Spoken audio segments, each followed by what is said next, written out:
Em, otra cosa, ¿pudieron ver las carpetas de CREA que yo fui armando? Todavía no están todas, pero estaban las primeras dos.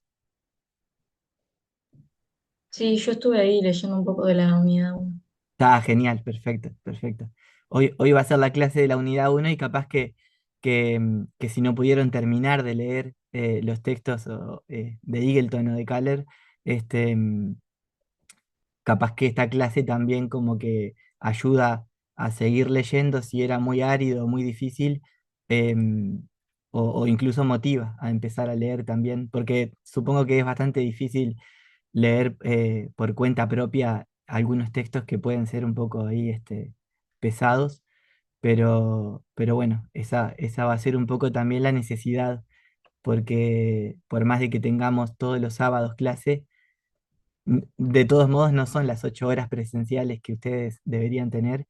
Y además que cuando yo hice el profesorado, teoría literaria eran 2 años y ahora ustedes tienen un semestre, lo cual también hace que un programa que es pesado, que es difícil, se tenga que apurar y que restringir mucho. Pero bueno, vamos a hacerlo lo mejor posible. Em, la idea entonces de este curso es pensar el concepto mismo de literatura, ¿no? Básicamente es lo que está en el punto A del programa. Mm, ¿Lo vieron al programa? ¿Más o menos conocen el programa? Sí, sí.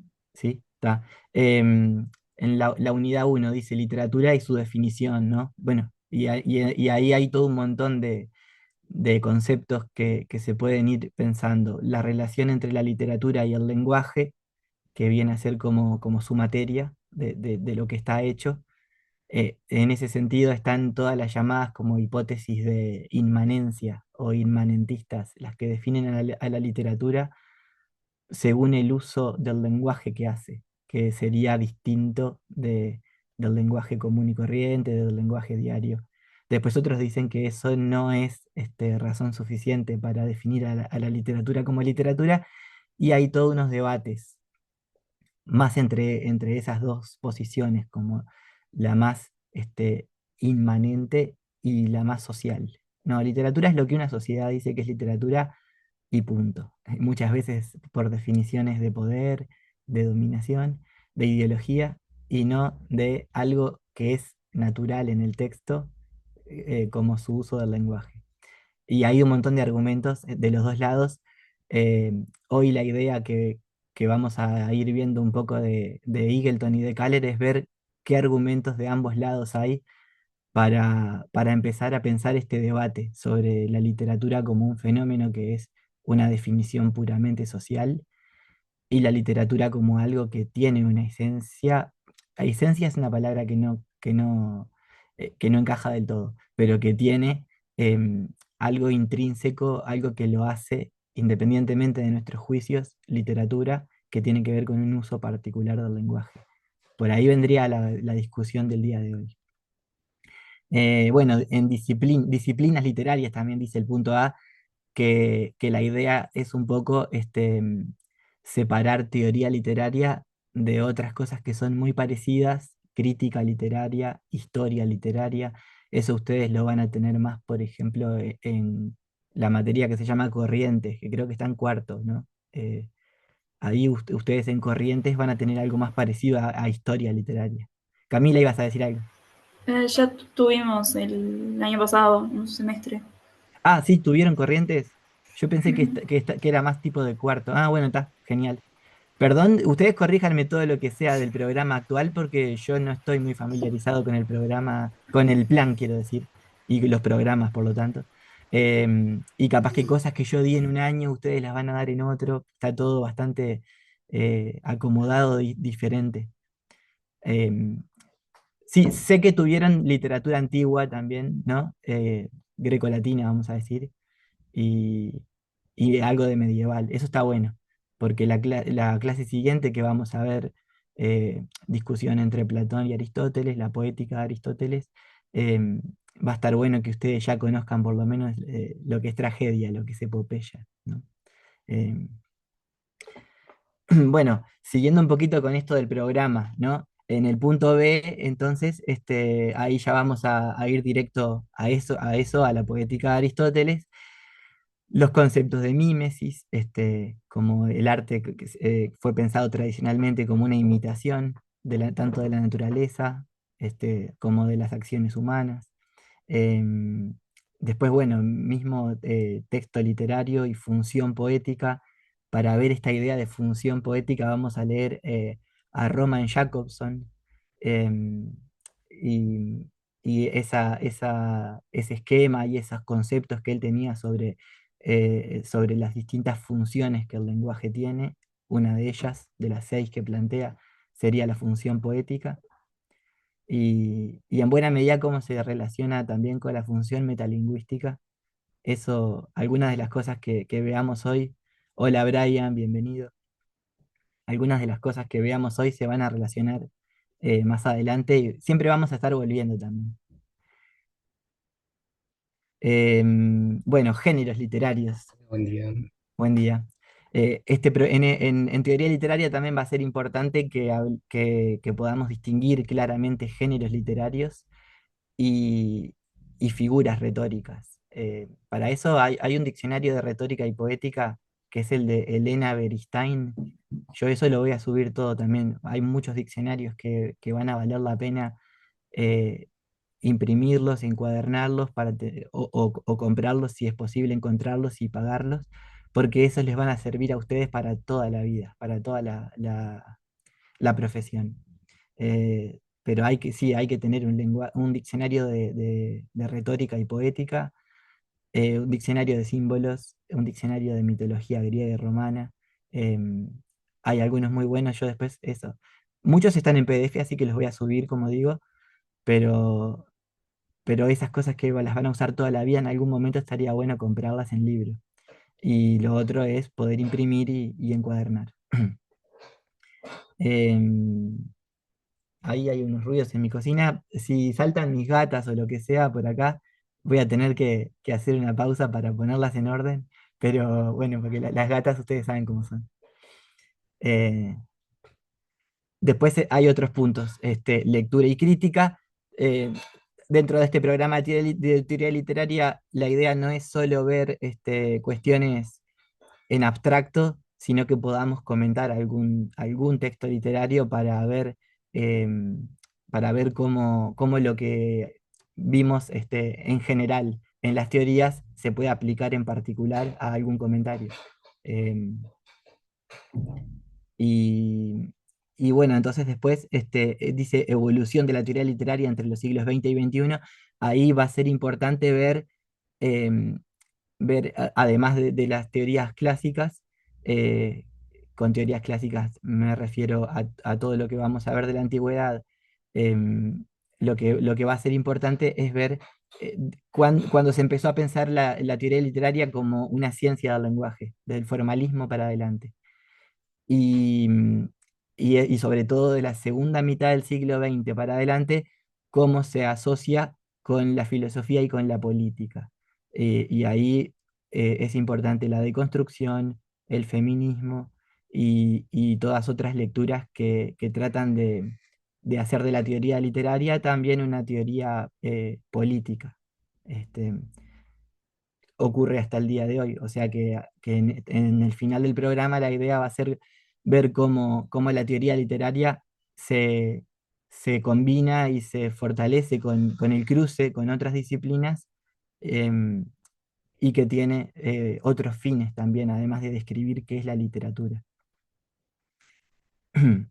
Y bueno, y por último, el programa sugiere que está bueno reflexionar sobre los conceptos de teoría literaria en relación con nuestra cultura digital, si la función de lector y de autor y de texto tienen otra entidad, tienen otras naturalezas a partir de que eh, leemos en blogs, comentamos libros en canales de YouTube, hay clubes de lectura.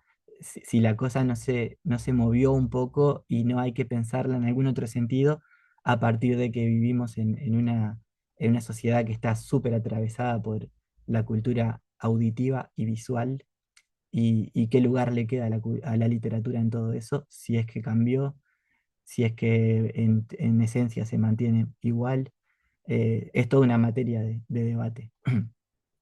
En ese sentido, ustedes, este, se puede pensar la cosa con los conceptos de Humberto Eco, que habla de apocalípticos y de integrados, ¿no? Los integrados serían quienes toman todo esto nuevo, desde el cómic para adelante y sobre todo todo esto que hablábamos del audiovisual, como que enriquece lo más tradicional de la cultura letrada, escrita, y los apocalípticos que dicen, no, en realidad llegó el fin, cada vez vamos a ser más tontos, más, más volcados a entretenernos, que la cultura es puro entretenimiento y que ya la cultura en un sentido alto ya quedó de modé. Y entre esas dos perspectivas, en buena manera, se, se plantea el debate sobre nuestra relación con las culturas digitales y con la cultura más contemporánea. Esto también es un poquito parte del programa. En realidad, tampoco perdamos tanto tiempo con esto del programa.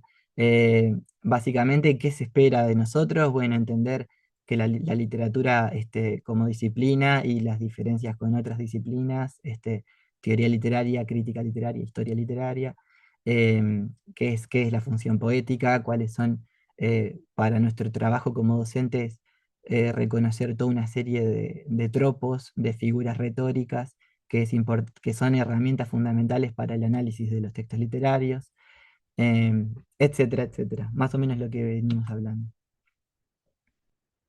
Y bueno, esta es la gran pregunta del millón.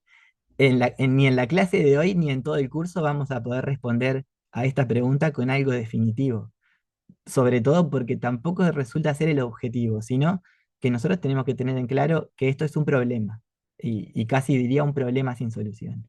Pero no por eso deja de valer la pena hacer la pregunta, y porque esperamos tener mejores preguntas. Preguntar esto es refinar las preguntas que les hacemos a los textos literarios para pensarlos de muchas maneras. Vamos a tener que conformarnos con respuestas parciales, con respuestas que nunca son definitivas porque la literatura sigue evolucionando, y entonces, no vamos a tener la respuesta definitiva.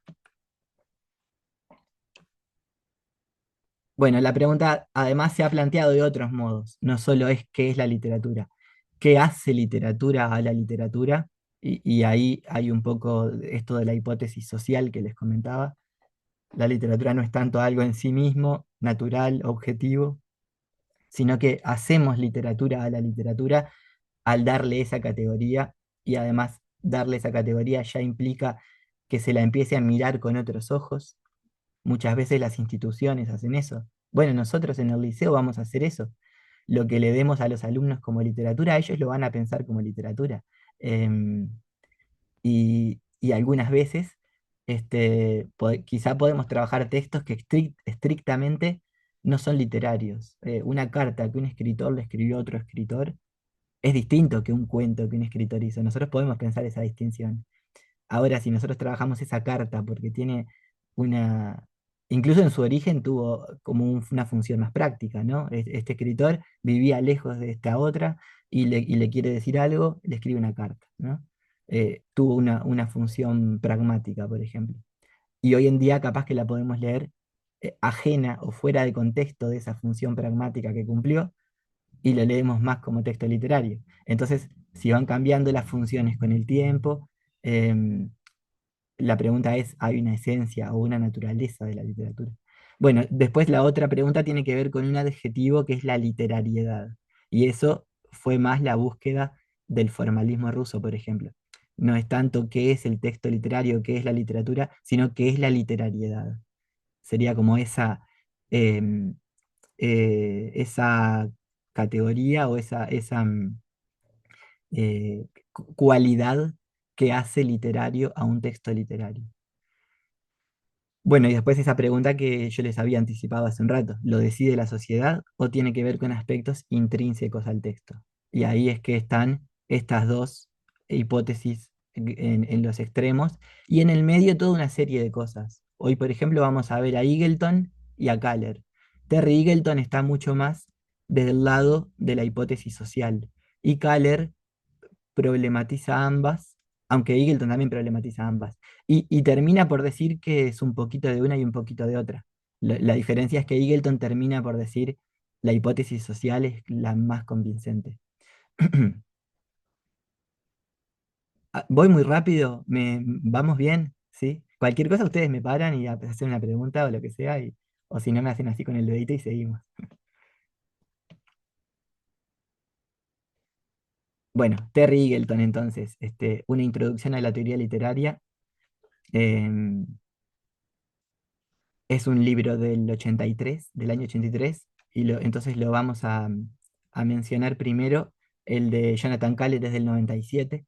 Entonces, un poco Kaller también toma cosas que dijo Eagleton para discutirlo, y al revés no fue posible. Digamos, Eagleton no discute lo de Kaller, y por eso lo vamos a dar en este orden. Bueno, entonces el capítulo que nos interesa del libro de Eagleton es la introducción. Se llama Introducción, ¿qué es la literatura? Eagleton problematiza la hipótesis inmanente propia de los formalistas rusos. Eso quiere decir, sobre todo a Eagleton le interesa. Eagleton tiene una, digamos, afiliación un poco marxista de su lectura del problema de la literatura y la teoría literaria. Por lo tanto, lo que le interesa es desechar la hipótesis inmanente, porque quiere plantear la literatura como una institución social y sobre todo relacionada con el poder y con la dominación. Lo que una sociedad dice que es literatura y que son los valores que una literatura transmite, en realidad es lo que la clase dominante quiere imponer como literatura, para imponer también o perpetuar una cierta ideología, unas ciertas nociones eh, de lo que es bueno, malo, etc. Supongan que una lectura, por ejemplo, social de Crimen y Castigo de Dostoyevsky podría ser algo así como, si el poder quiere que esa novela sea leída y sea tomada como literatura, es porque enseña que si alguien comete un crimen, lo va a pagar con la cárcel o con lo que sea, y eso mantiene el orden social. Es una lectura muy distinta de la que se puede hacer de la misma novela si uno la lee como en consonancia con el género policial. Ahí ya va a haber toda una serie de otro tipo de búsquedas de lo que quiere preguntarle al texto. No que me enseña moralmente, sino cómo se puede hacer una historia de un crimen donde el crimen no esté al final, y resolver perdón, que la resolución de quién es el asesino esté al final, sino al principio. Porque cuando uno empieza a leer Crimen y Castigo, no sé, en las primeras páginas ya pasó todo. Este estudiante pobre va a la casa de empeño porque le queda una cosa de valor y la quiere empeñar para tener un poco más de plata. eh, le quieren dar muy poquita plata por eso, y él sabe que es bastante de valor, se enoja mucho y agarra un hacha que está ahí a mano, y a la señora de la casa de empeño le clava el hacha en la cabeza. Y después tiene que escapar de la policía y tratar de lidiar con ese crimen que cometió. Pero ahí yo no spoileé la novela, porque el crimen está en la página 2 3 muy al principio. Toda la novela es una novela psicológica de cómo el personaje lidia con la culpa de haber matado a alguien en las primeras páginas. Entonces, ya sabemos quién es el asesino. Es más, estamos todo el tiempo en la mente y en la psicología del asesino, empatizando con él además, porque conocemos su pensamiento. Es una novela focalizada todo el tiempo en él, por lo tanto, eso ayuda a que vayamos un poco sintiéndolo todo en la piel de Raskolnikov. Y entonces, bueno, pensarla en términos inmanentes es eso, cómo la trama, cómo las palabras hacen que un montón de problemas estéticos estemos todo el tiempo familiarizados e identificados con alguien que es un asesino, y cómo se puede contar una historia criminal y de suspenso sin perder el suspenso cuando ya sabemos que el asesino es el asesino. Esos son problemas de la inmanencia. Problemas de la hipótesis social tienen que ver con lo que dije al principio. Ahí es un ejemplo de ver cómo se puede pensar un mismo texto en base a diferentes lecturas que se pueden hacer, ¿no? Bueno, entonces va diciendo, para discutir esta hipótesis inmanente, Eagleton va diciendo muchas cosas. Yo básicamente el, el tema del PowerPoint lo fui armando sobre todo con citas de texto. Va a ser bastante más sencillo. Traer directamente las palabras de los autores y que podamos pensar y discutirlas, ¿no? Bueno, dice Eagleton, no hay recurso literario, y literario lo pone entre comillas, no hay recurso literario. Metonimia, sinécdoque, lítote, inversión retórica, podemos pensar incluso en metáfora o algunas que conozcamos un poco más. Em, Después veremos si ustedes quieren, además de esa recomendación muy enfática que yo les hago de tener el diccionario, eh, descargarlo del PDF, el diccionario de retórica y poética de Elena Beristain, eh, podemos hacer alguna clase que sea basada en comentar figuras retóricas y aplicarlas a textos, porque eso va a ser como fundamental para su tarea. Bueno, él dice no hay recursos literarios. Estos recursos existen, pero son del lenguaje y los empleamos todo el tiempo en el lenguaje diario. Piensen en cuando, yo qué sé, eh, una niña es muy inteligente y decimos, esa niña es una luz. Eso es una metáfora, ¿no? Pero lo decimos permanentemente. ¿Por qué vamos a decir que la metáfora es literaria cuando la usamos conversando con, con cualquier persona en la vida? Eso es algo, una de las, de las argumentos que va armando Eagleton para desarmar esta idea de que hay algo puramente literario que no aparece en otros usos del lenguaje, y eso iría un poco destruyendo la hipótesis inmanente. La literatura es diferente del lenguaje ordinario y tiene sus propias características que la hacen literatura. Eh, bueno, no hay recurso literario. Y entonces Eagleton dice, sin embargo, los formalistas suponían que la rarefacción, el lenguaje pero vuelto raro, vuelto distinto, era la esencia de lo literario, lo que hacía a la literatura lo literario.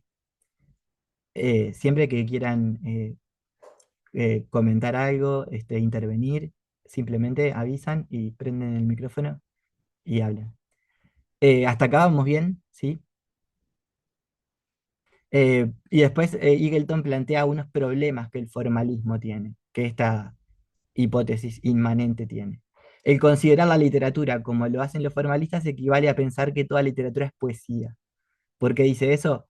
Porque dice que en la gran mayoría, por ejemplo, de las novelas o de la narrativa, donde el lenguaje no está en verso, sino que está en prosa, el uso cotidiano del lenguaje, el uso diario del lenguaje y el uso del lenguaje en el 80% de una novela es muy parecido.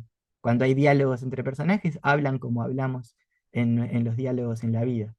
Entonces, vos podés recortar una parte elegida de una novela que tiene una lengua muy coloquial y la aplicás en una charla en un cumpleaños y nadie va a saber que la sacaste de una novela, porque puede llegar a ser, eh, hey, María, pásame la sal.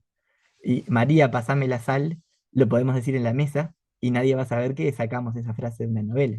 Entonces, ¿cuál sería el valor inmanente de esa frase que la hace literatura? Si cuando la sacamos de la novela y la llevamos a la mesa, a la conversación de la mesa, sigue teniendo un valor, un valor práctico y cotidiano, quiero decir, nadie va a decir, ah, qué palabras más literarias que usaste. No. ¿Se entiende este punto de Eagleton? Ay, me fui ay. Y después el punto 2. Otro problema relacionado con la rarificación es que con suficiente ingenio, eh, en este caso como de parte del receptor, vamos a decir, o del lector, es que cualquier texto adquiere un carácter raro. Y él pone un ejemplo que dice algo así como un cartel de prohibición que hay en... lo voy a buscar acá porque está bueno decirlo como lo dice él. de que la escalera mecánica hay que ir que si uno va a usar la escalera mecánica, tiene que subirse el perro, em, si es que anda con un perro, en los brazos. Pero la frase está dicha de tal forma que queda rara y puede ser interpretada de otra forma. De acá. Otro problema relacionado con la rarificación consiste en que con suficiente ingenio cualquier texto adquiere un carácter raro. Fijémonos en una advertencia de suyo nada ambigua que a veces se lee en el metro londinense. Hay que llevar en brazos a los perros por la escalera mecánica. Esa sería la frase. Hay que llevar en brazos a los perros por la escalera mecánica.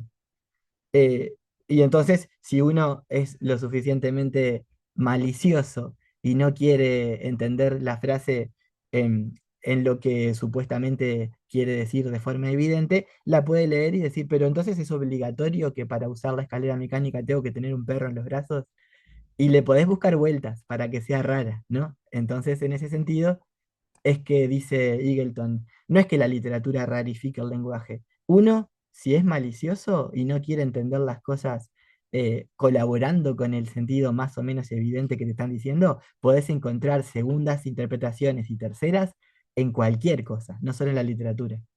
Y antes de darle la palabra a Camila, quiero avisar que me está poniendo que queda muy poquito tiempo, o sea que si se corta, lo que hacemos es volver a entrar al mismo enlace, ¿está? Vamos a hacer eso más o menos 3 veces, supongo, porque, porque la idea era seguir como hasta la 1:30, si ustedes pueden. Ahora sí, Camila. No, quería decir que ahí entraría. ¿Se me escucha bien? Sí. Sí, se escucha bien. Sí. Que entraría como el problema esto del significante y los significados. O sea, de Exactamente. que ese cartel tiene, para porque no me quiero entreverar, es un significado, o al revés, corrígeme, y nosotros le podemos dar múltiples significantes. Se acuerdan del árbol de Saussure? ¿Ustedes vieron el curso de lingüística general de Saussure? ¿Ya tuvieron lingüística? Sí, ¿Sí? sí. Bueno, ahí, pues, por ejemplo, Saussure pone el ejemplo de significado significante, que el significante es la palabra en tanto cadena, imagen acústica llama él, pero sería una cadena de letras A, R, B, O, L. Esa palabra, ¿no? Eh, y el significado es lo que usualmente establecemos en relación con el referente, la cosa, árbol, que conocemos en la naturaleza, ¿no? De todos modos, árbol, usado en un poema o lo que sea, puede significar otra cosa. Entonces ahí es que el mismo significante puede tener diferentes significados.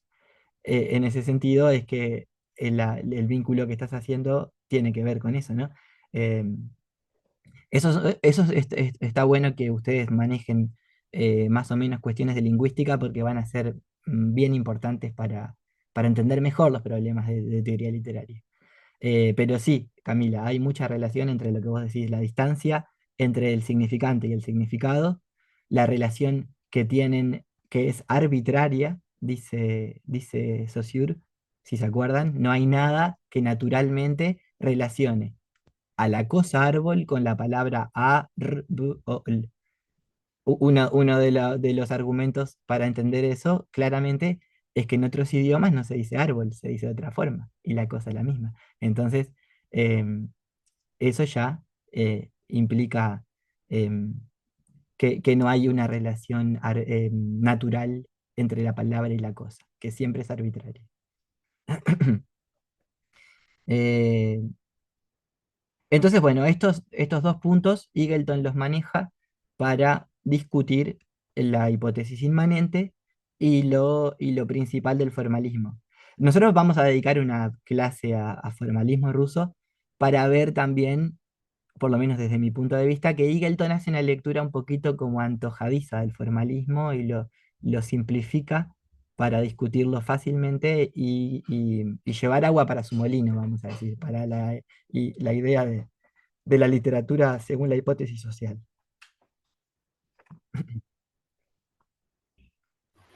¿Puedo decir algo? Ujú. Porque me quedé con esto de que habla de que los formalistas dicen que pensar toda la literatura es posible como poesía, que, que en realidad, o sea, lo que estaría estaría más bien haciendo es como hacer como una forma muy encasillada y acotada de pensar la literatura, porque, o sea, es más que eso. Y Gliton dice, por ejemplo, menciona el realismo o los naturalistas Sí, sí. y dice carentes de preocupaciones lingüísticas o de llamativo exhibicionismo. O sea, por ejemplo, capaz dijéramos Madame Bovary, capaz para los normalistas rusos no sería literatura, pero, o sea, es literatura. Exacto, Así pero en que, realidad por eso digo que Eagleton hace una lectura muy caricaturesca del formalismo ruso para discutirlo y decir no tienen razón, porque en realidad eh, el mayor contraargumento es que los formalistas rusos estudiaron muchos textos en prosa. Eh, Quizá, por ejemplo, hay un formalista ruso que se dedicó mucho más al estudio del metro y de la poesía, que es Osip Brick, pero el resto siempre estudiaron algún texto en prosa y narrativo. Entonces, no es cierto que ellos busquen la literariedad solo en la poesía, ni que consideren especialmente poesía a la literatura. Ahí Eagleton creo yo que está eso, como caricaturizando levemente al formalismo para discutirlo más fácilmente. Eh, Construir eso que en lógica se llama un hombre de paja, ¿no? Armás un hombre de paja que es muy fácil discutirlo porque no te puede responder y lo haces decir cosas que no es exactamente lo que está diciendo. Así que en nuestra clase de formalismo ruso vamos a- a reivindicar un poquito a estos, em, a toda esta gente que quiso estudiar de otra forma la literatura, que no sea ideológica o muy atravesada por el biografismo del autor y todo eso, y que incluso fueron muy perseguidos por el estalinismo, porque no le daban demasiadas herramientas a crear una sociedad comunista, en el sentido de que la literatura tenía que aportar a la creación del nuevo hombre y de los valores, porque no les interesaba a los formalistas rusos pensar la literatura así, y entonces no eran muy útiles para el régimen. Em, Así que bueno, ahí hay todo un problema con el formalismo, pero lo cierto es que a mi modo de ver, Eagleton simplifica un poco lo que quieren decir los formalistas con el extrañamiento, con la desautomatización. Todo eso lo vamos a ver más, con Shklovsky, con Eichelbaum, etcétera. Entonces sigue Eagleton. No hay absolutamente nada que constituya la esencia misma de la literatura. Ahí ya plantó su hipótesis central en contra de la inmanencia. No hay nada inmanente al texto literario que lo haga literario por sí mismo. Las figuras retóricas las encontramos en el habla cotidiana. Si queremos, podemos leer como raro y como ambiguo y lleno de dobles sentidos cualquier frase, como la de los perros y la escalera mecánica, un aviso publicitario, etcétera. eh, nunca dicen una cosa sola. Entonces, ¿qué? Todo es literatura, nada es literatura. Por ahí anda jugando Eagleton con su crítica a la hipótesis inmanente. Dice, resulta iluminadora la sugerencia de que la literatura es una... Ay, yo acá tengo problemas porque...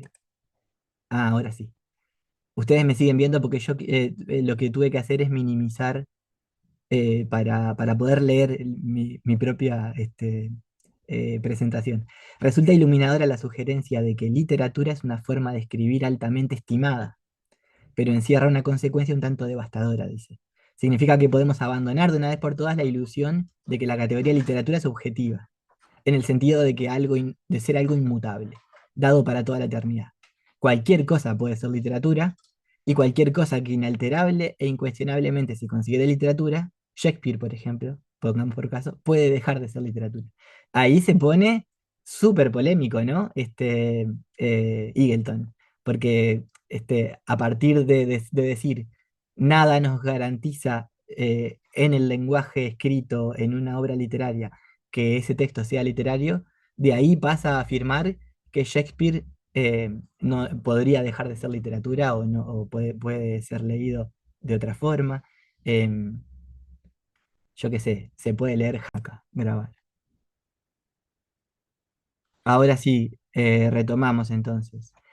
Estábamos justo en la afirmación polémica de que si seguimos la idea de que la literatura es solamente definida por una ideología social, entonces Shakespeare en algún momento fue enaltecido como autor importante literario y de esa misma forma podría dejar de serlo. Em, que no hay nada intrínseco en los textos de Shakespeare que lo hagan literatura, sino una sociedad lo lee como literario y lo reafirma en ese lugar de autor valioso, de autor canónico, de autor clásico, etcétera, ¿no? ¿Qué tienen para acotar sobre ese asunto? Y es que en realidad, un poco también lo que ya habías dicho al principio, de que las estructuras de poder de la sociedad, dependiendo también de los periodos históricos, hacen que Shakespeare entre justamente en ese canon. Como eso que Exactamente. había dicho anteriormente, esto de la literatura como una institución, Sí, de acuerdo a, bueno, a ciertos valores de alguna manera que lo hacen entrar dentro del canon, es exacto. como esa institución literaria la que decide que, bueno, esto entra acá. Ahí va, ahí está. De cierta forma, eso mismo estaría reafirmando Eagleton cuando dice que nada hay que haga naturalmente a Shakespeare un autor de literatura ni un autor importante, sino que es una decisión social basada en una ideología. Siguiente cita, no hay ni obras ni tradiciones literarias valederas por sí mismas. Está más o menos diciendo lo mismo, independientemente de lo que sobre ellas se haya dicho o se vaya a decir. Valor es un término transitorio. Significa lo que algunas personas aprecian en circunstancias específicas basándose en determinados criterios y a la luz de fines preestablecidos.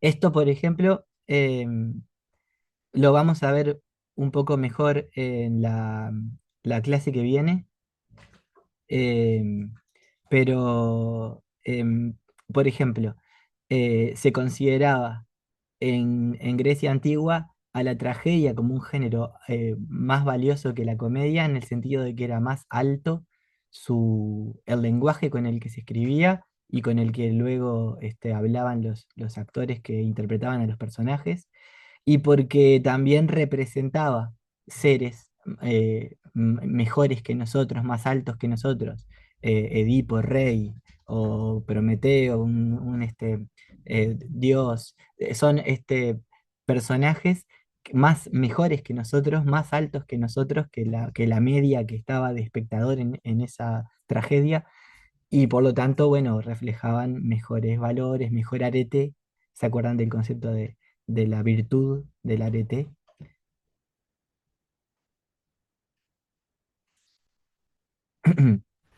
Sí, Sí, está. Y entonces la tragedia es mejor que la comedia, que en realidad imita a gente igual o inferior en valores, en virtudes que los espectadores, y por lo tanto no tenía tampoco nada muy modelizante.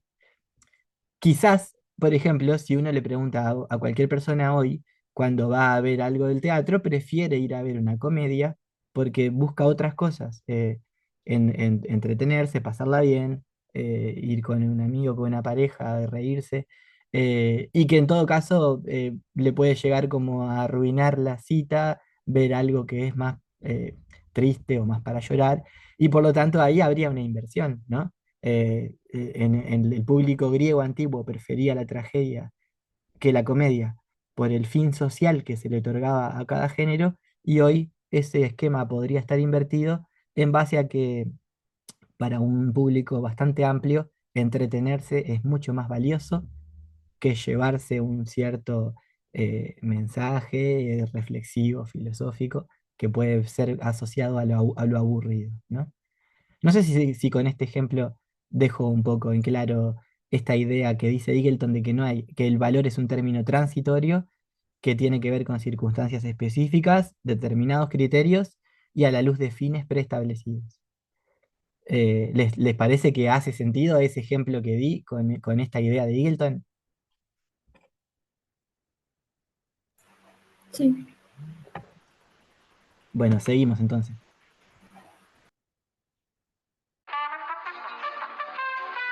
Esto se trancó otra vez. Ahí. Dice, nuestro Homero no es idéntico al Homero de la Edad Media, y nuestro Shakespeare no es igual al de sus contemporáneos. Más bien se trata de esto: períodos históricos diferentes han elaborado para sus propios fines un Homero y un Shakespeare diferentes, y han encontrado en los respectivos textos elementos que deben valorarse o devaluarse, no necesariamente los mismos. Dicho de otra forma, las sociedades reescriben, así sea inconscientemente, todas las obras que leen. Más aún, leer equivale siempre a reescribir. ¿Cómo interpretan ustedes esta frase final? Leer equivale siempre a reescribir.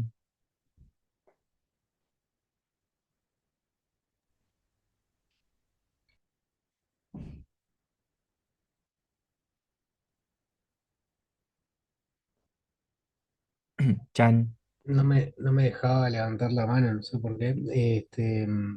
A que cuando uno lee, interpreta también de su forma, de su perspectiva. La primera impresión no siempre es capaz lo que realmente quiere decir, pienso yo, no sé. Incluso más, digamos, no hay tal cosa como lo que realmente quiere decir. Por eso leer equivale siempre a reescribir. Cada vez que la lectura de un texto literario se lleva a cabo en tal circunstancia, según tal sociedad, el texto pasa a ser uno distinto. Y siempre se está reescribiendo con las lecturas de los lectores. Em, entonces no hay un texto ya terminado, nunca. No existe eso. Por eso, por ejemplo, a Homero, Platón y Aristóteles lo tenían como un modelo, un autor modélico, y después, por ejemplo, durante el siglo XVII, en la Academia Francesa, el autor de Caperucita Roja, Charles Perrault se escribe, decía que no, que Homero en realidad no era conveniente enseñar a Homero, no era un buen modelo de nada, porque, por ejemplo, era innecesariamente gráfico con el tema de mostrar las sangres y todas esas cosas, sin tampoco un fin didáctico claro, y por lo tanto era incluso perjudicial. Y en ese sentido, eh, ahí hay una valoración distinta del mismo Homero, entre comillas, mismo, ¿no? Eh, Siempre es Homero, pero según es leído, es valorado de una forma distinta, y ahí se estaban reescribiendo la Ilíada y la Odisea, según se la interprete como un texto de donde se pueden sacar valores para enseñar, eh, valentía, virtud, compasión, o si más bien, por ejemplo, esto mismo desde el punto de vista didáctico, como decía Charles Perrault, Homero es un problema, ¿no? También lo que dice Perro de Homero, por ejemplo, habla de que su verosimilitud está en juego, porque si ustedes se acuerdan en la Odisea, em, Odiseo para volver a Ítaca demora 20 años, ¿no? Serían como los 10 años de guerra, más los 10 años de aventuras por regresar, y de que Circe lo tiene atrapado en su isla, etcétera. Y entonces después de 20 años vuelve y el perro lo reconoce. Es decir, como, primero, ¿qué perro vive 20 años? Y segundo, ¿qué perro vive 20 años tan lúcido y con una memoria tan nítida como para que su dueño vuelva y él lo reconozca, ¿no? Entonces, eso que ya a Homero ahí había pirado, vamos a decir. No tanto de que hay cíclopes ni sirenas, ¿no? Sino de que busca en la verosimilitud puesta como problema en ese detalle del perro, etcétera. Estas cosas están bastante bien explicadas en un libro que se llama Cinco caras de la modernidad, que es de Matei Calinescu. Ese es un buen libro. Y este ejemplo de cómo Homero es leído de tal forma por la Academia Francesa del siglo XVII lo saqué de ahí. Seguimos un poquito más.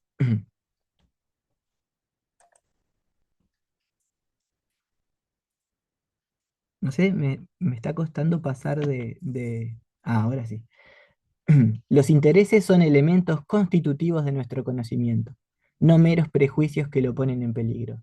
El afirmar que el conocimiento debe ser ajeno a los valores constituye un juicio de valor. Acá también sigue como diciendo o criticando la hipótesis inmanente, eh, porque obviamente Eagleton ha tenido críticas como de tu lectura de la literatura viene a partir de tu interpretación marxista de la literatura, em, o lo mismo cuando se dice tal texto es literario porque nos da una definición nacional de quiénes somos, y él dice, bueno, está, pero eso es lo que es, ¿no? Los intereses son constitutivos del conocimiento, no podemos entender nada si no está relacionado con qué interés tenemos por eso.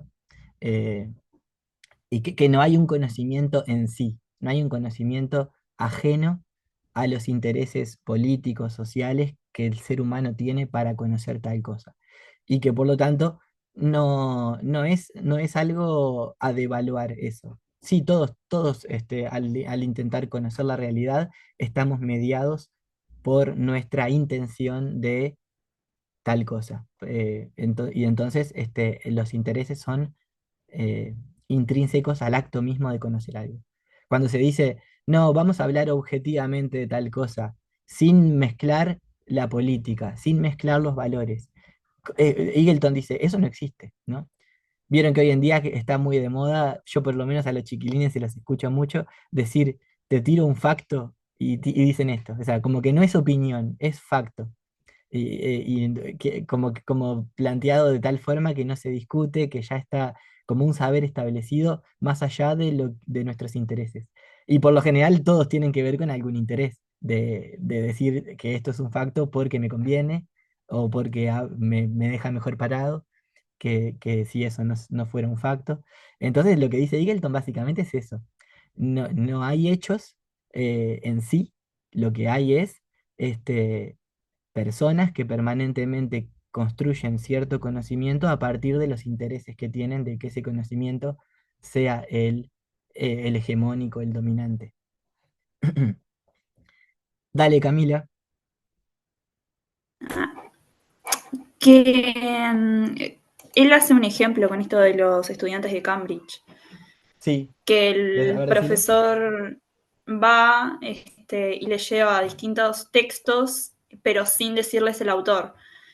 Entonces, de alguna manera los estudiantes hacen un juicio de valor sobre esos textos, pero más allá de que tenga el autor o no, los estudiantes hacen el juicio de valor porque ya tienen un concepto de literatura, este, de acuerdo a su condición social, ¿no?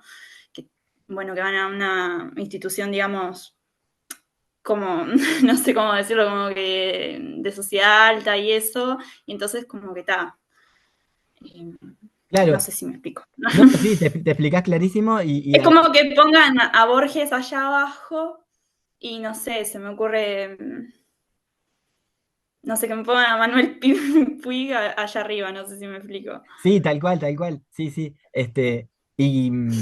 Bueno, ese experimento sería buenísimo hacerlo, ¿no? Agarrar algo o una parte de Borges sin decir que es Borges y dárselo a alguien que, bueno, lo que pasa que es más o menos reconocible Borges por el estilo y por algunas cosas, pero supongamos que pasa por alto, tal texto de Borges desconocido, se lo mostrás a alguien que tiene como toda una pretensión de cultura y de intelectualidad, y ese texto no le decís de quién es y no le gusta, ¿no? Entonces, em, bueno, le decís, ah, es de Borges.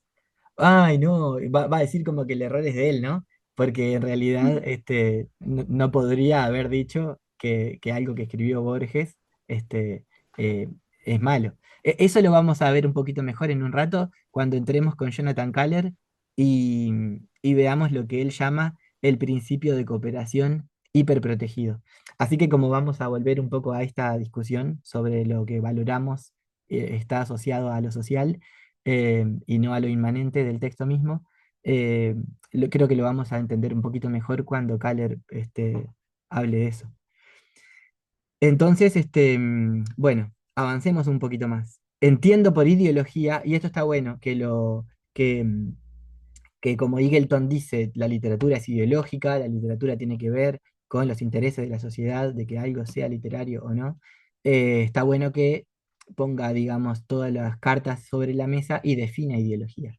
Entiendo por ideología las formas en que lo que decimos y creemos se conecta con las estructuras de poder o con las relaciones de poder en la sociedad en la cual vivimos.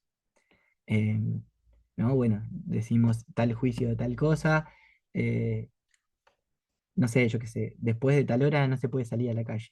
Eso es un poco reafirmar una cierta estructura de poder y no una descripción de un hecho objetivo igualmente vivido para todo el mundo.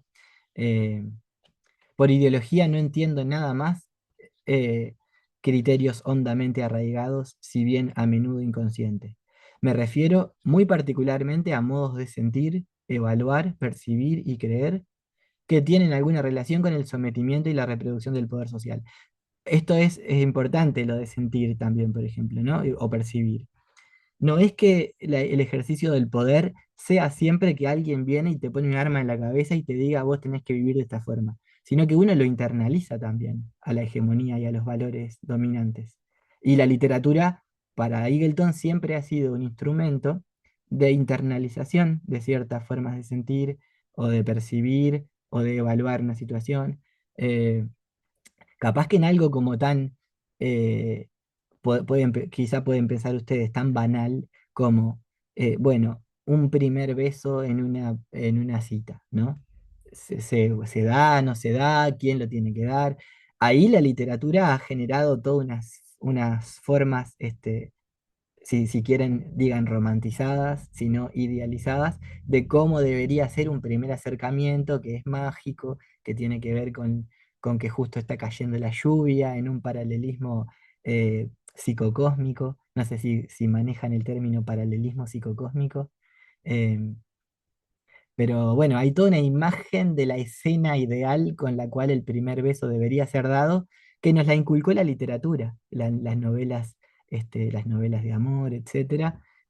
O bueno, en nuestra época también el cine, pero el cine está sumamente alimentado de la literatura.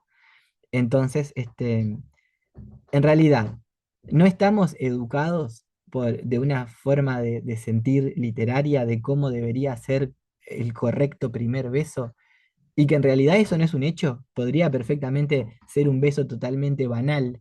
Yo qué sé, alguien se está por primer beso y justo están comiendo y a uno de ellos le viene un eructo. Estoy poniendo toda una situación muy bizarra, pero que es totalmente posible que sea real, ¿no? Algo para nada ni romántico ni idealizado como lo entendemos, pero fue un primer beso real de una pareja y siguieron, por ejemplo, no fue que por eso terminaron ni nada. Eh, entonces ahí tienen una diferencia. ¿Qué es un primer beso real? Puede ser múltiples besos. Sin embargo, sentimos o percibimos o evaluamos como un correcto primer beso el que la sensibilidad literaria como institución dominante de valores nos inculcó a través del tiempo. ¿Me explico un poco cómo la literatura puede ser ideología en algo tan banal como el sentir mismo? Sí, sí. Dale. Entonces sigue Eagleton, si no se puede considerar la literatura como categoría descriptiva objetiva, tampoco puede decirse que la literatura no pasa de ser lo que la gente caprichosamente decide llamar literatura. Acá es importante la idea de social que tiene Eagleton. No es que Eagleton no está diciendo, como no hay nada natural o inmanente que nos diga esto es literatura, yo no estoy diciendo que un individuo dice esto es literatura y es, y otro individuo dice esto es literatura y es. No, no pasa por una evaluación individual. Él no cae en el relativismo subjetivo, en que la literatura no tiene una naturaleza objetiva, no quiere decir todos podemos interpretar lo que se nos dé la gana y todo es literatura en base a si Menganita o Sultanito dice que lo es. No es tampoco eso, dice es social, es un acuerdo, un convenio, aunque ni siquiera sea explícito, ¿no? Todos terminamos consensuando que literatura es literatura y no se trata de opiniones individuales. Esa es la fuerza de la ideología social. No la tenemos permanentemente consciente, pero termina generando una hegemonía igual, ¿no? Entonces, dichos juicios no tienen, de valor no tienen nada de caprichoso, dice él. No es lo que a Menganita o Sultanito se le ocurre. Tienen raíces en hondas estructuras de persuasión, al parecer tan inconmovibles como el edificio Empire State. Así, lo que hasta ahora hemos descubierto no se reduce a ver que la literatura no existe en el mismo sentido en que puede decirse que los insectos existen, y que los juicios de valor que la constituyen son históricamente variables. Además, hay que añadir que los propios juicios de valor se relacionan estrechamente con las ideologías sociales. En última instancia, no se refieren exclusivamente al gusto personal, sino también a lo que dan por hecho ciertos grupos sociales y mediante lo cual tienen poder sobre otros y lo conservan. Eh, Hasta ahí entonces es lo importante de Eagleton, como resumen. La idea de, por un lado, no hay inmanencia literaria, no hay algo formal en el lenguaje mismo que haga de un texto literario lo literario por excelencia y que no encontremos, por ejemplo, en el lenguaje ordinario. Ahí ponemos por caso el uso de metáforas en el habla cotidiana. Eh, Hay muchas formas de leer como literatura textos que en principio no son literarios, porque le buscamos muchos sentidos, porque lo leemos como algo ambiguo, que no se cierra, que se reescribe según el que lo lee, y ahí pusimos el ejemplo del perro y de la escaleta mecánica. Y por lo tanto, si no hay nada objetivo que diga esto es literatura, la literatura es una institución social. Vamos a decir que a grosso modo esa es la propuesta de Eagleton en el texto de la introducción a la teoría literaria. Hasta acá, comentar, preguntar algo, volver como a decir, capaz que esto que no quedó tan claro, quedó medio flojito explicado.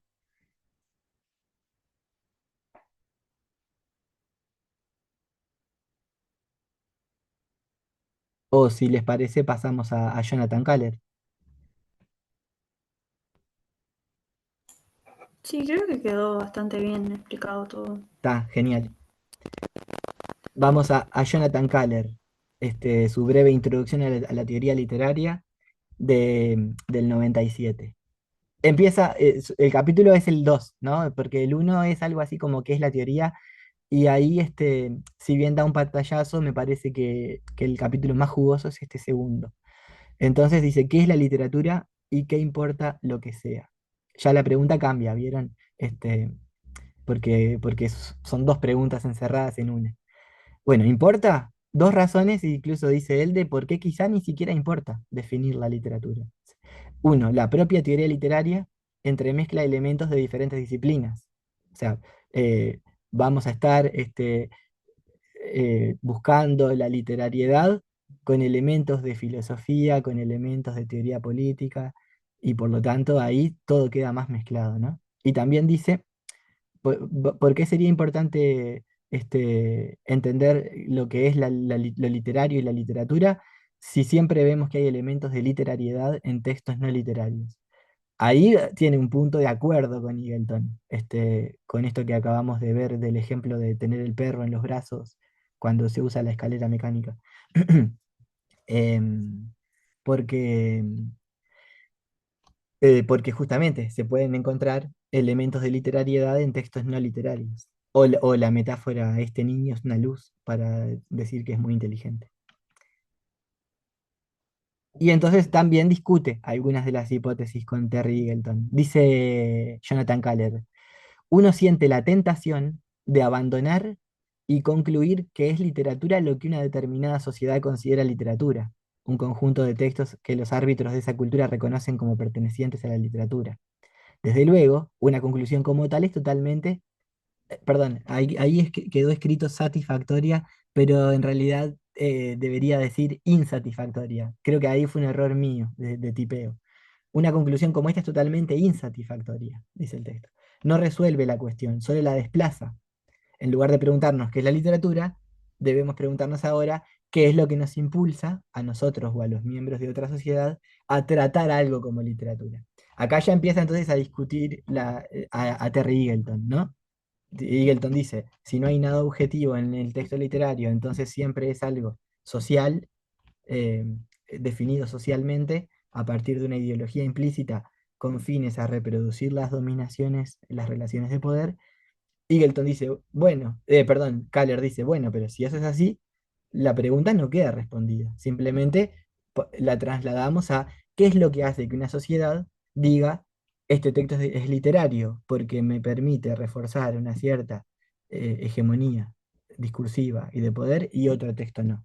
Entonces, solamente hacemos un traspaso de una pregunta a la otra y no la resolvemos totalmente. Sigue planteando entonces, si la literatura es lenguaje descontextualizado, apartado de otras funciones o propósitos, es también en sí misma un contexto que suscita formas especiales de atención. Acá hay algo súper importante en lo que Kaller va a terminar pensando como literatura. La literatura como un cierto discurso que nos llama la atención de una manera especial. Y entonces ahí lo que él va a hacer, en todo en todo esto que ahora vamos a ver un poquito más desarrollado, es sintetizar la hipótesis social con la hipótesis inmanente. Es decir, él tampoco se va a parar en un punto de vista más puramente inmanente a lo formalista ruso. No, él va a decir, sí hay algo que es social y que tiene que ver con que las sociedades sí le dan valores a unos textos y a otros no, y a partir de eso es que leemos muchas veces algo como valioso, porque ya nos vino dado como valioso. Es decir, nos llama la atención la literatura porque ya hemos dicho esto es valioso. Pero también hay algo que nos llama la atención al leer literatura que tiene que ver con el lenguaje mismo. Entonces sigue Jonathan Kaller va a tratar de hacer una síntesis entre la hipótesis social y la hipótesis inmanente. A esto le va a llamar principio de cooperación hiperprotegido, ¿no? Dice, primero habla del principio de cooperación en sí mismo. Dice, la comunicación humana, cuando estamos conversando, cuando estamos hablando, ahí siempre hay implícito un principio de cooperación. ¿Qué quiere decir? Ustedes entran a este Zoom, a la clase, y salvo que yo demuestre lo contrario, ustedes piensan que yo me quiero comunicar con ustedes, que yo quiero que quede claro lo que cada autor propone. Van a pensar que yo estoy cooperando con ustedes y no queriendo trancar, por ejemplo. Eh, y entonces yo tendría que empezar a boicotearme para que ustedes recién sospecharan del principio de cooperación, a boicotear esta clase, ¿no? Ahora, por ejemplo, si yo me pusiera a hablar de lo que compré en la verdulería, ustedes dirían, "Ah, no, no vale la pena venir acá porque el profe no quiere enseñar nada, quiere hablar de su vida". Entonces ahí recién ahí se pondría un poco en cuestión el principio de cooperación.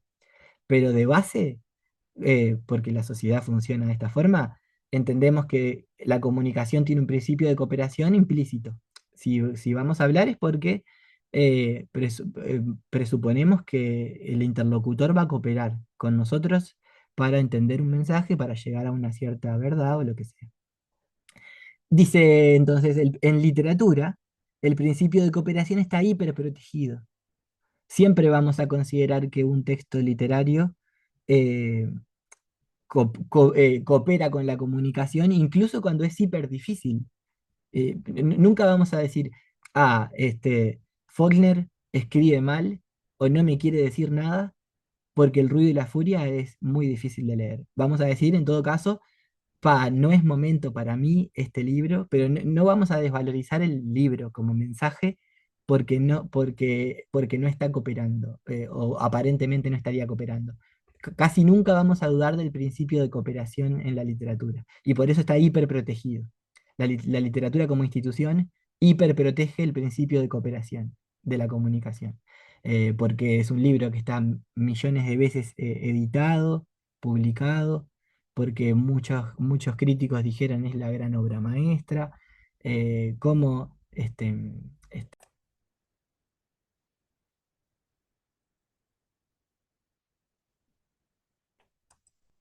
Voy a compartir pantalla. Ténganme un poquitito de paciencia. Fabián, no Sí, sé, ¿te Camila, puedo eso. consultar algo? Claro, claro.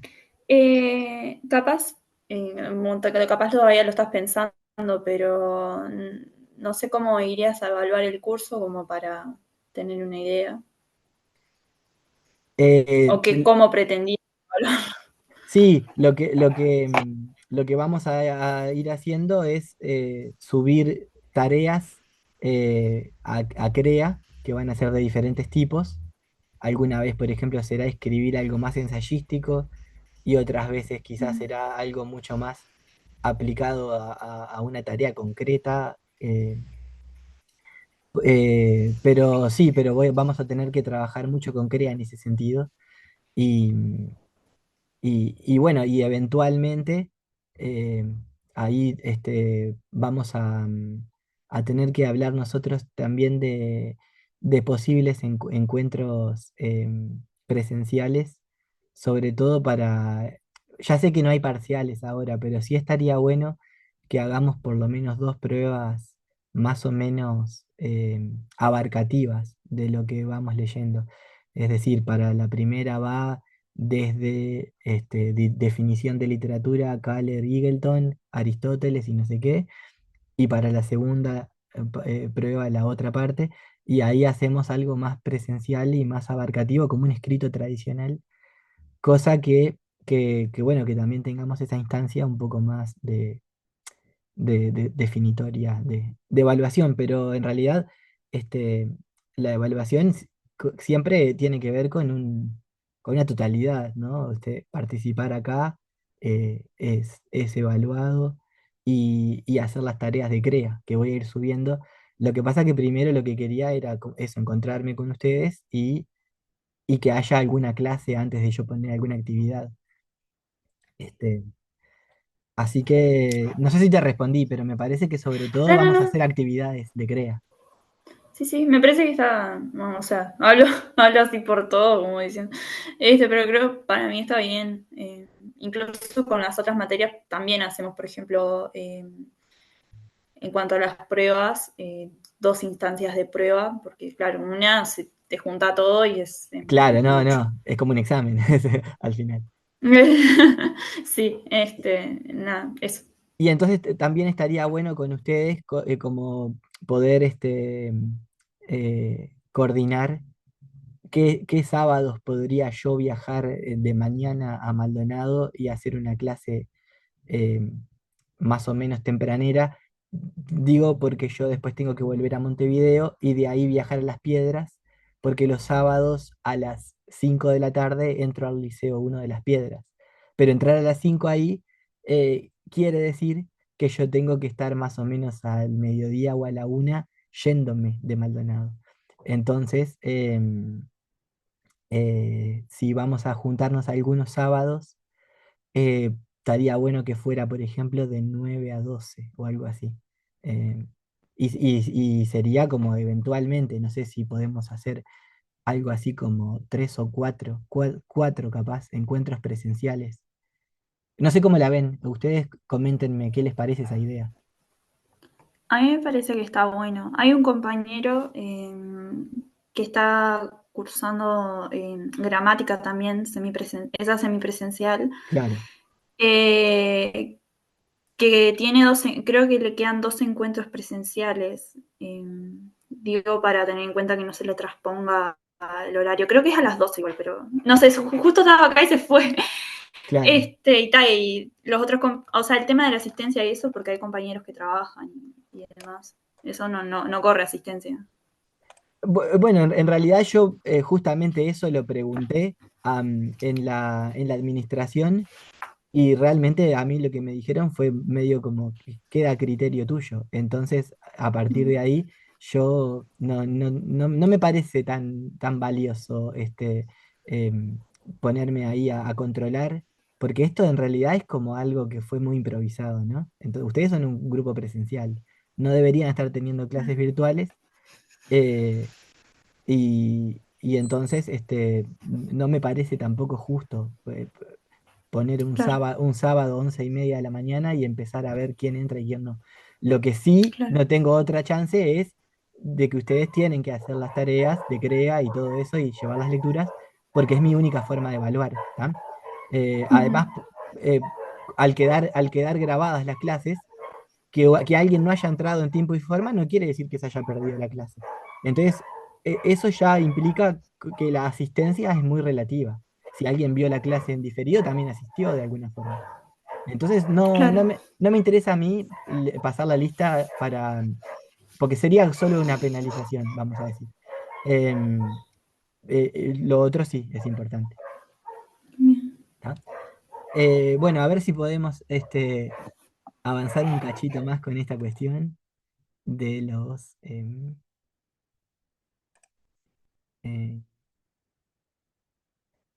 ahí está, estábamos en el principio de cooperación hiperprotegido. Se entiende más o menos la idea de cuál es el principio de cooperación en la comunicación en general y por qué este principio está hiperprotegido por la literatura? Sí, quedó claro.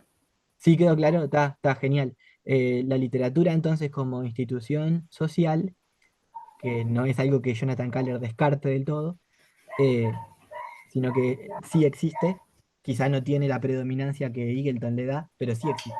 Entonces, que un libro sea editado, sea enseñado en instituciones, sea declarado por críticos y por comentaristas como una gran obra, todo eso en suma hace que nosotros no dudemos nunca del valor del libro ni del principio de que tiene algo para decirnos, sino de que en todo caso o nosotros no estamos capacitados todavía para leer eso, o que o que no nos interesa o lo que sea, pero nunca pondríamos el peso en la persona. Y en la comunicación, el principio de cooperación no está tan protegido, es bastante frágil. Rápidamente, si alguien nos cuenta una anécdota, pero de una forma muy confusa, le decimos, ah, no sabe contar, me la podría haber simplificado. O a alguien, no sé si ustedes conocen un personaje de Capusotto que se llama Jorge Suspenso. Jorge Suspenso es la puesta en quiebra permanentemente del principio de cooperación de la comunicación, porque él dice, uno le pregunta, ahí Jorge, ¿cómo salió el partido? Y dice, ah, ¿no lo viste? Yo lo vi. Eh, no fue empate. Saran, no sé, uno ganó por 2 goles más. Saran, y lo va contando como que vive toda la vida con suspenso, pero eso, digamos, obstruye permanentemente el principio de cooperación. Entonces, al final, el personaje queda sumamente ridículo y todo el mundo piensa que es imbancable. Es decir, ahí claramente se pone que que la cooperación que la comunicación no funcionó, se carga la culpa, la responsabilidad en Jorge Suspenso. Eh, en la literatura jamás o muy pocas veces pasa eso, ¿no? Porque el principio de cooperación está hiperprotegido. El autor seguramente sea bueno, yo no lo estoy entendiendo, ¿no? Sigamos un poco. Leer un texto como literatura. Acá está todo este tema que yo les decía de que quizá el concepto No sé si fundamental... soy. Perdón, dale, Camila. No, que no sé si soy yo que se quedó como tildada lo que compartiste en pantalla o los otros sí pueden ver. Yo ahora puedo verlo, pero anteriormente se me cerró 2 veces. No sé por qué.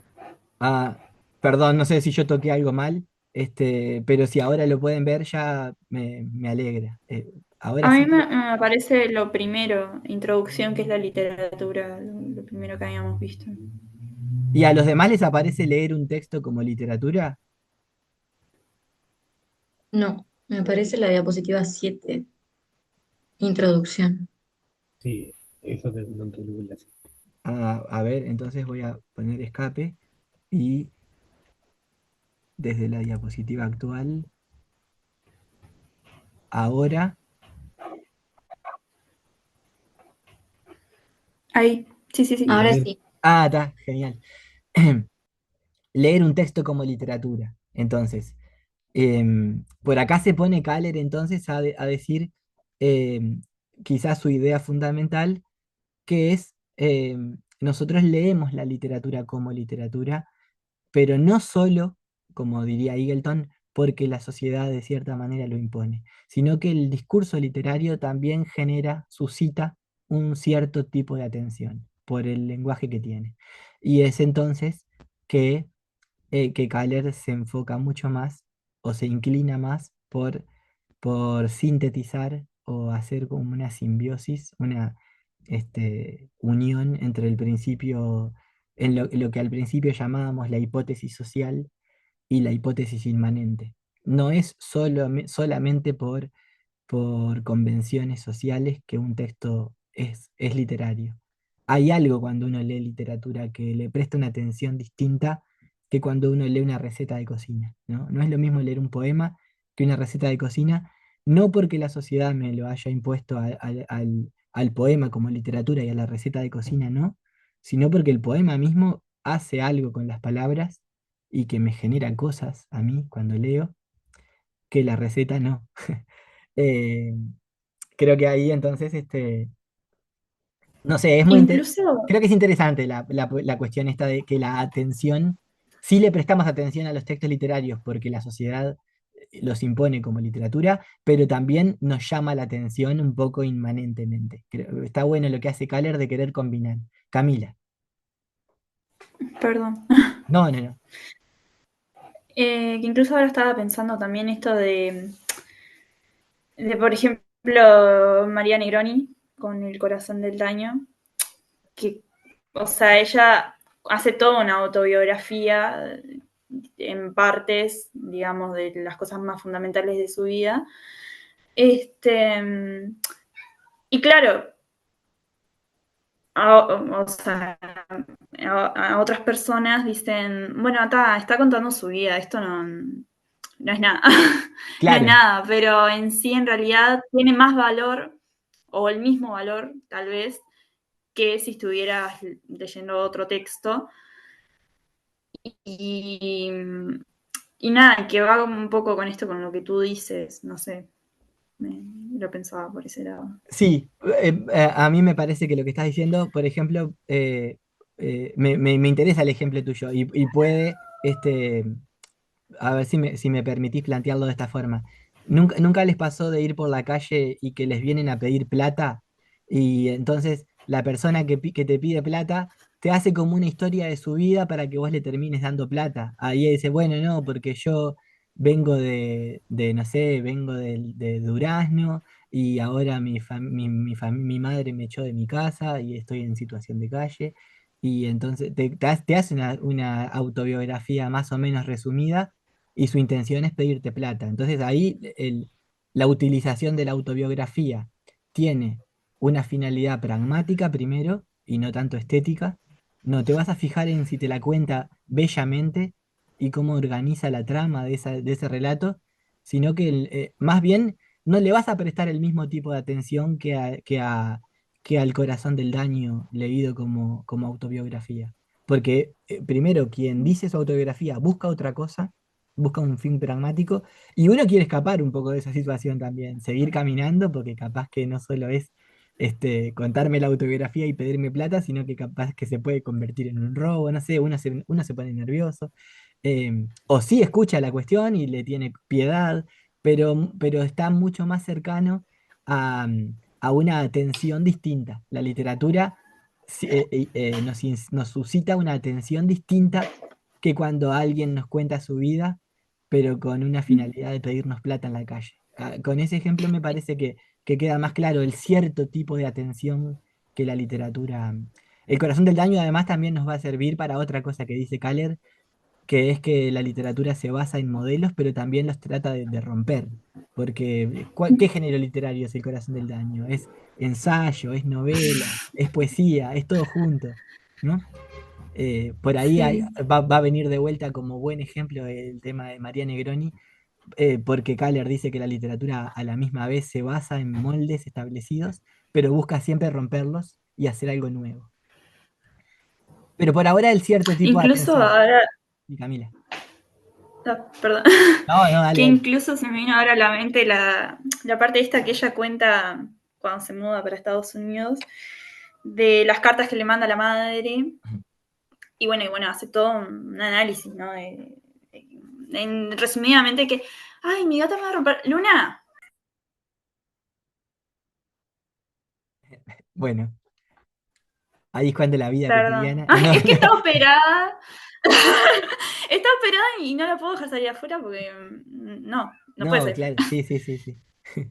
Este, que bueno, básicamente como que dice que bueno, las cartas de la madre son como un fastidio, le genera toda una especie de amargura.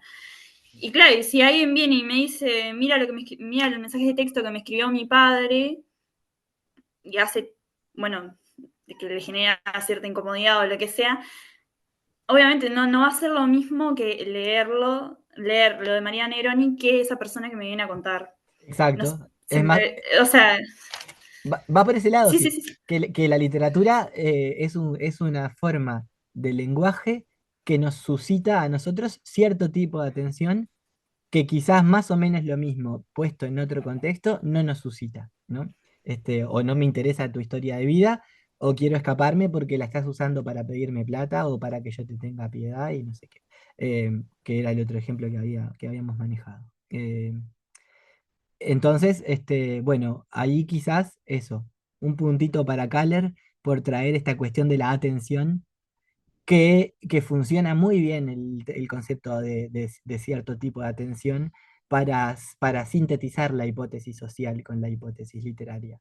Sí es un tipo de atención que le damos al texto literario porque ya está consagrado y por el principio de cooperación hiperprotegida, pero también le damos una atención especial a la literatura por su forma de ordenamiento y de construcción de un discurso a partir de unas palabras que están puestas de una manera y no de otra.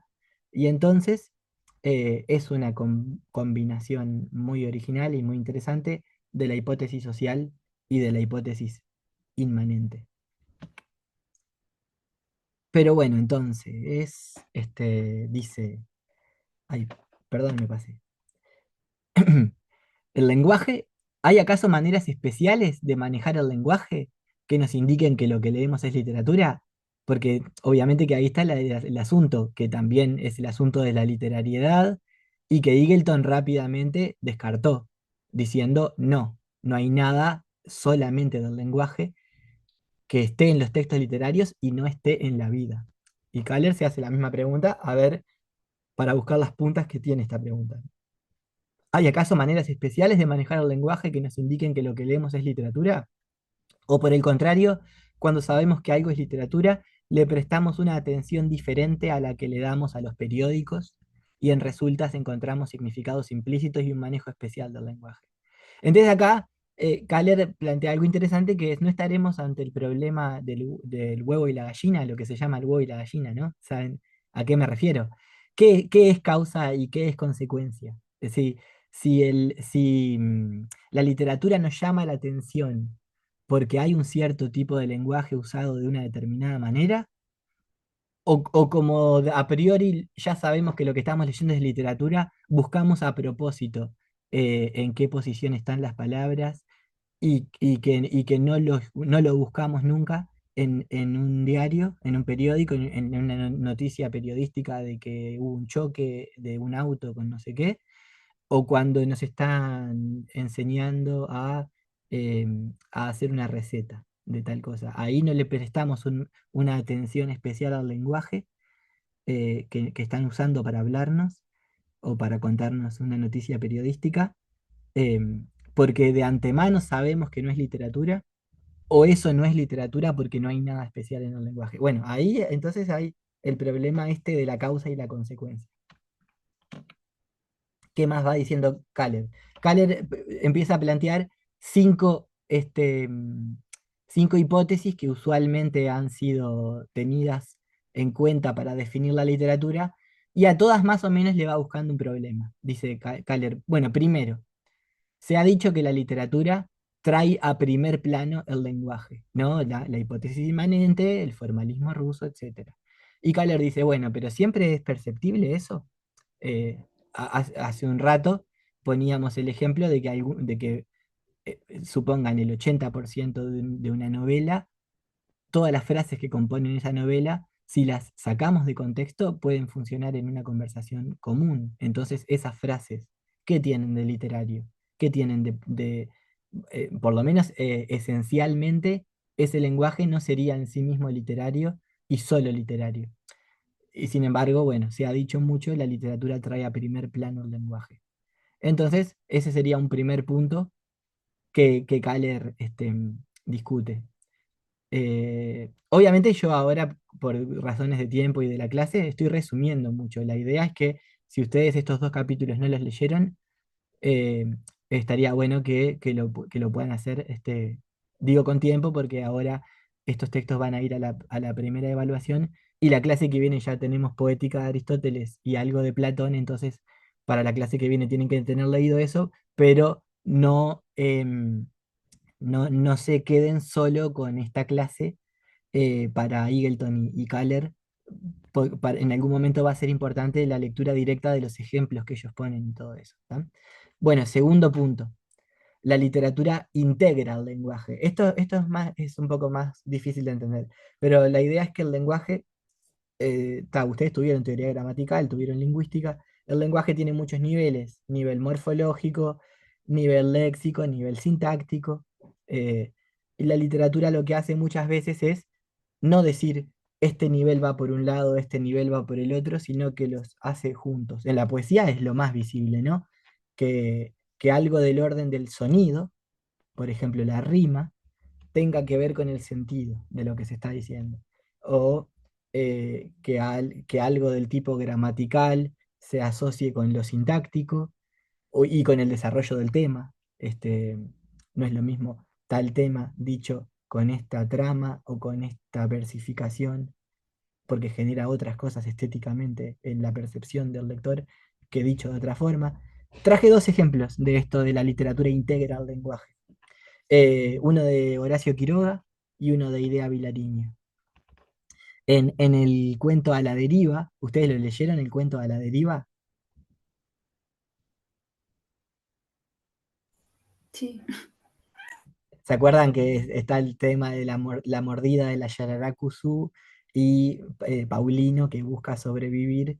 Y en un momento se habla de, bueno, le pide a Dorotea, a su mujer, que le traiga caña y él toma la caña y está como ya tan atrapado por la fiebre y por el veneno de la víbora que piensa que le dio agua.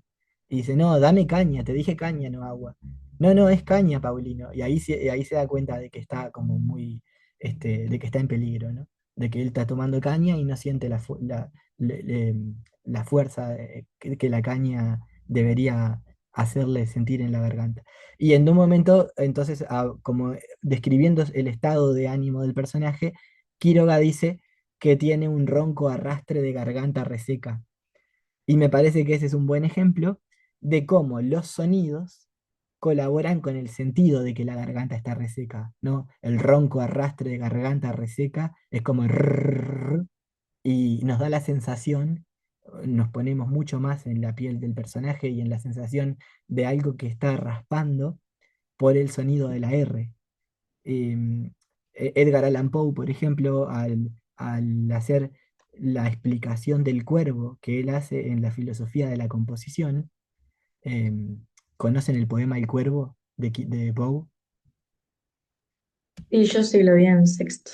Ah, genial, genial.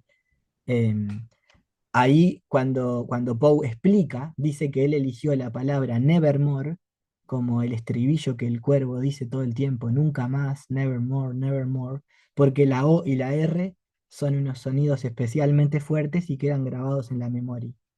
Entonces, el segundo punto de Kahler es la literatura integra el lenguaje porque piensa el lenguaje de una forma que usualmente no lo estamos pensando. Las relaciones entre la lengua como materialidad y la lengua como expresión de unos sentidos, de un significado, ¿no? Significante significado, están en íntima relación en la literatura y no en otros géneros discursivos. El otro ejemplo que les quería poner de este punto, creo que se entendió, pero me encanta lo de Vilariño, así que no la quiero dejar afuera. Eh, en uno de los últimos poemas, Idea Vilariño hace un poema muy cortito de 5 palabras. Inútil decir más. Nombrar alcanza. Y este poema es sumamente paradójico, porque por un lado dice, inútil decir más, nombrar alcanza, pero no usa ninguna palabra que gramaticalmente son las palabras típicas para nombrar las cosas. ¿Cuáles son esas palabras?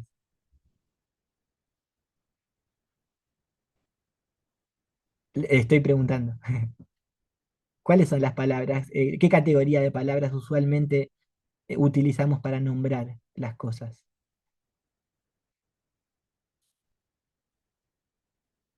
Chan, categoría de palabras. No, no sé si es esto los adjetivos, sustantivos. Exacto, Sustantivo, ¿no? muy bien, los sustantivos.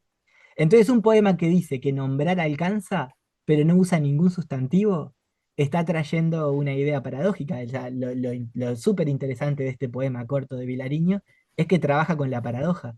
Ella te dice, inútil decir más, nombrar alcanza, pero también te está diciendo que con nombrar no alcanza, porque el poema podría haber sido árbol, mesa, y se podría haber puesto a decir lo que ella dice que alcanza. Se podría haber practicado lo que ella en este poema está diciendo que es lo que alcanza, pero no lo practica, solo lo dice. Entonces, hay un problema entre el decir y la lengua como uso y la lengua como aplicación, que este poema tan breve está trayendo a primer plano y está haciendo que discutamos sobre eso, ¿no? Inútil decir más, solo nombrar alcanza, pero ella no está nombrando, está diciendo que es inútil decir más y que nombrar alcanza, usando un adjetivo, un verbo, un adverbio, un verbo y un verbo. No hay ningún sustantivo. Eh, entonces, también el poema te está diciendo lo contrario, nombrar no alcanza, hay que usar otras palabras además. Eh, Es esa que es las la... palabras nunca alcanzan. Bueno, exactamente, exactamente, pero con qué genialidad lo dice Vilariño, ¿no? Si pensáramos que la lengua es algo muy lineal y que sobre todo es su función, es referencial, es nombrar lo que el mundo ya es, tendríamos una idea muy pobre de la lengua. Y entonces con este poema ella está haciendo unas reflexiones metalingüísticas increíbles, pero ella lo único que dice es inútil decir más, nombrar alcanza. Entonces la literatura integra el lenguaje de una forma impresionante. Eh, 3. La literatura es ficción. Esa es una definición que ustedes van a encontrar medio por todos lados, ¿no?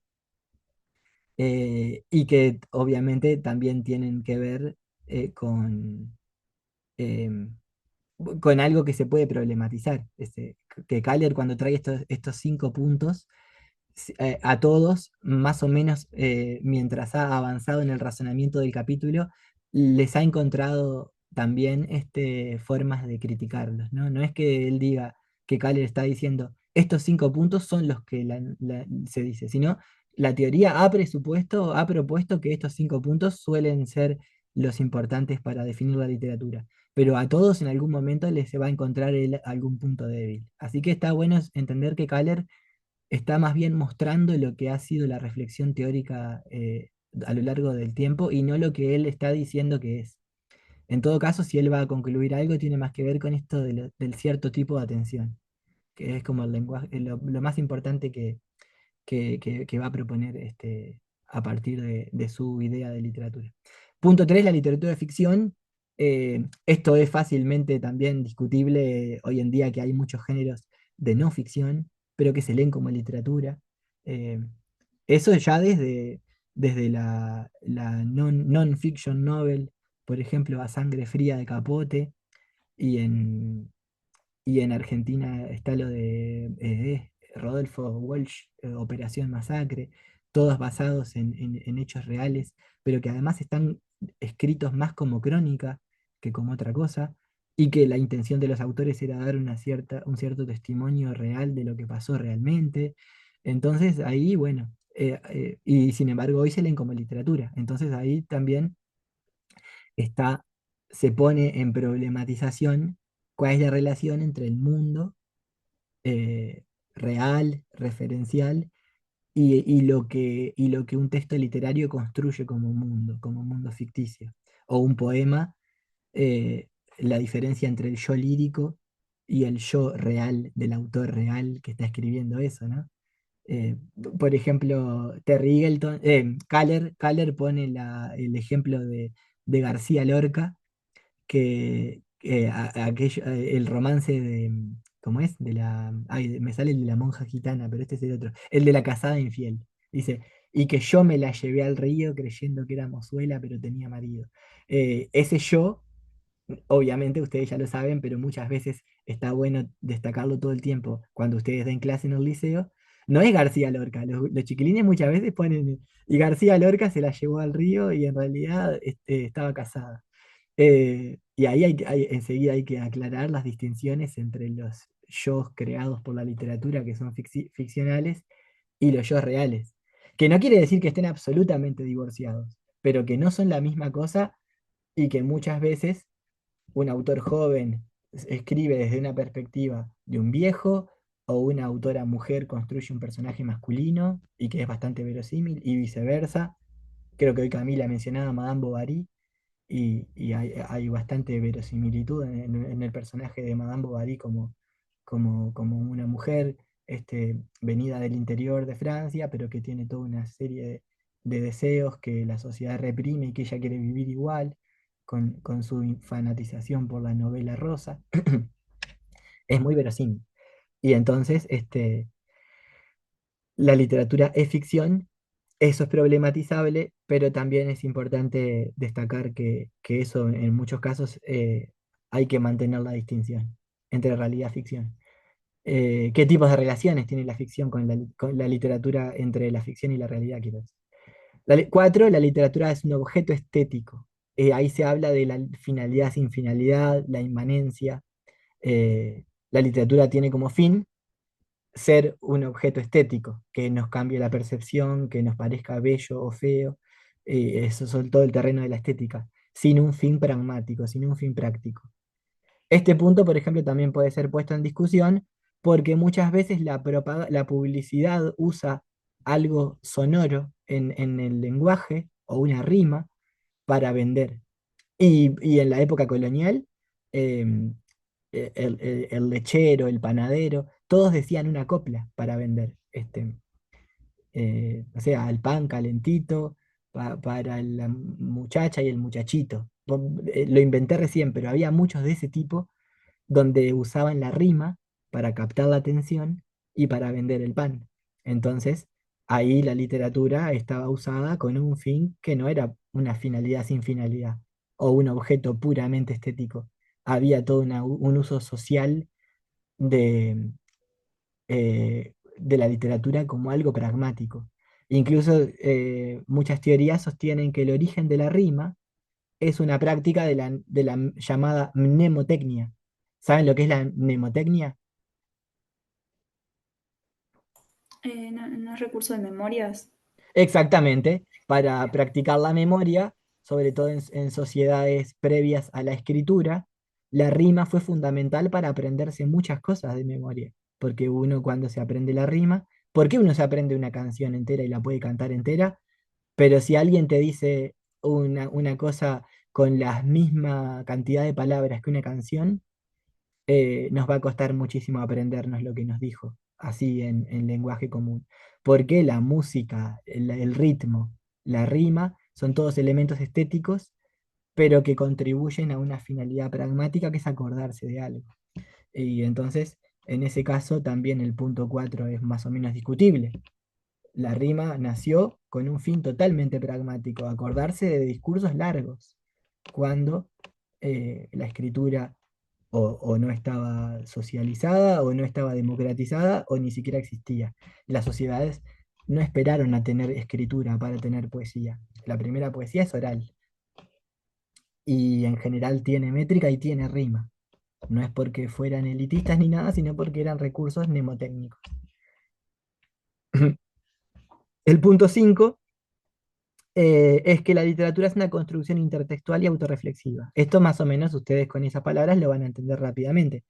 Las novelas no solo cuentan una historia, sino que hablan del género mismo de la novela, desde el Quijote para adelante. El Quijote se da cuenta en un momento que es un personaje de una novela. Se habla de novelas de caballería que Alonso Quijano tenía en su poder, que fueron los libros que lo volvieron loco.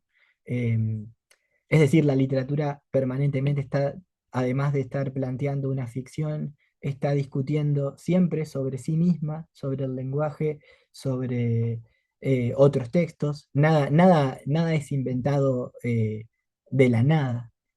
No hay nada nuevo bajo el sol, vamos a decir, en literatura. Todas las novelas tienen las novelas anteriores como modelo, hasta para criticarlas y cuestionarlas y hacer una novela distinta. Pero entonces siempre hay en un texto literario un diálogo con otros textos literarios del pasado y del presente, y a la vez una autorreflexión sobre la propia creación literaria. Esté eso más explícitamente como en el Quijote o esté más implícitamente, pero siempre la literatura tiene que ver con el diálogo con las demás obras literarias y con una reflexión sobre sí mismo.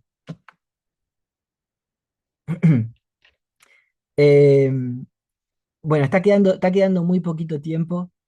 Entonces, acá sigue un poquito discutiendo la relación entre literatura y ficción, literatura y realidad, literatura y acción.